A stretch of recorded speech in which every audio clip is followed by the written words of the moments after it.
Salut și bine ne-am găsit la un nou video cu oameni frustrați pe Skype. Și dacă vreți să facem o serie din asta, dați și voi acolo un like micuț, pentru că cam o dată la o săptămână apare un om de genul, sau o dată la 5 zile ceva de genul mai apare cineva.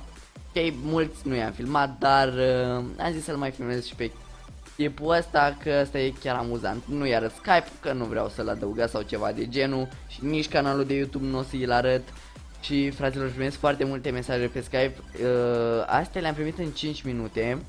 Dacă nu vă răspund, dar de obicei vă răspund, să știți că primesc prea multe și de aia, ok?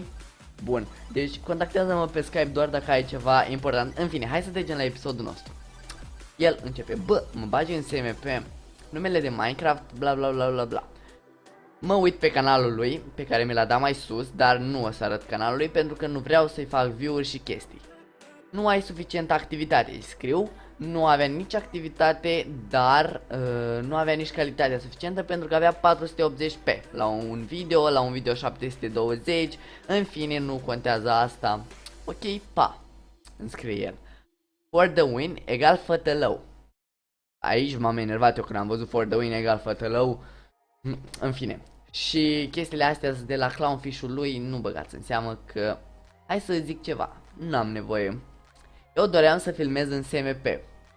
Dar cum te comporți, rămâi doar cu doritul, spun eu. Dar tu, care la toți zici că au hack, dacă pierzi, da, e adevărat. Probabil tipul s-a uitat la unele videoclipuri de-a mele. Și de obicei, când dă unul foarte ciudat, eu zic că are hack, chiar dacă nu știu că are sau... În fine, eu zic mai mereu că are hack, chiar dacă nu e adevărat, chiar dacă poate tipul joacă foarte bine Minecraft. Eu îi zic, e problema mea ce fac și ce zic. Da, dar să acuzi pe cineva că are hack și când colo n-are, bă, mie nu mi se pare asta o infracțiune. Mi se pare mai nasol să înjuri pe cineva doar că nu te-a primit într-un SMP. Dar, în fine, eu nu merg să cerșesc să intru într-un SMP și după să-i vorbesc urât cuiva care, dacă nu mă bagă, îi spun eu de acolo: da, dar tu mi-ai zis că pot și după nu. N-am înțeles ce a vrut aici să zic. Arată unde, îi zic unde, i-am zis eu că poate, că nu mi-am amintesc să-i fi zis că poate să intre.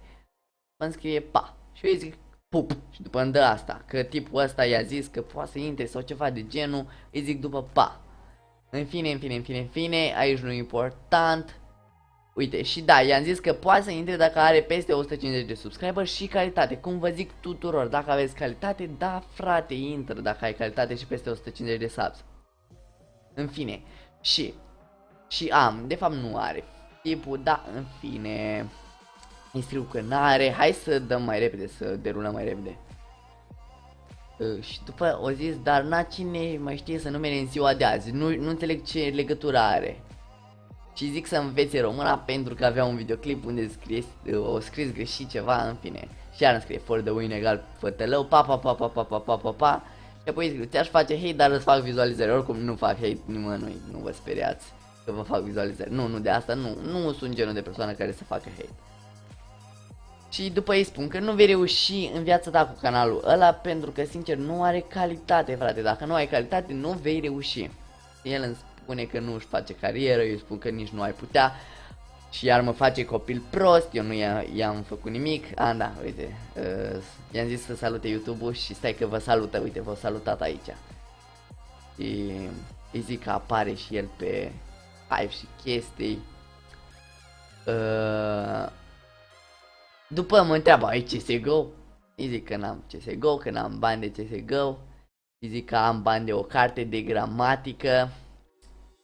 El a scris n-are, stai. Păi bine că n-are legat, n-are de nas, nu știu ce n-are. În fine, lol, salut YouTube, pa YouTube. Ei, poate îți pic și netul, dar n-am ce face. Și eu îi zic că poate să-mi dea de DOS de pe câte proxy-uri vrea el, că se trezește cu poliția la ușă și cu amendă, deci nu are nicio șansă să-mi dea de DOS. Și după îl rog să-mi dea de DOS și îmi zice că s-a amuzant și că și rosește tipul cu un copil de 10 ani, dar eu am 16 ani jumate și el are 15, o zis, dar cred că are mai puțin. Și după îi zic că sunt live, dar de fapt ăsta e un mess de la Clownfish și nu am vrut să-i trimit că sunt live, dar în fine. După îmi zice, du-te dracu, și hai să-i dăm bani alături de voi. Stai, unde-i? Blochează acest utilizator. Și uite, asta se întâmplă dacă îmi faci hate și chestii de genul. Bun, și dacă vreți să facem o serie cu astfel de oameni, să vedeți, să vă amuzați și voi sau să nu vă amuzați, în fine, cred că videoclipul ăsta deja e cam lung. Eu am fost Alex, nu uita de like, share și subscribe. Bye bye!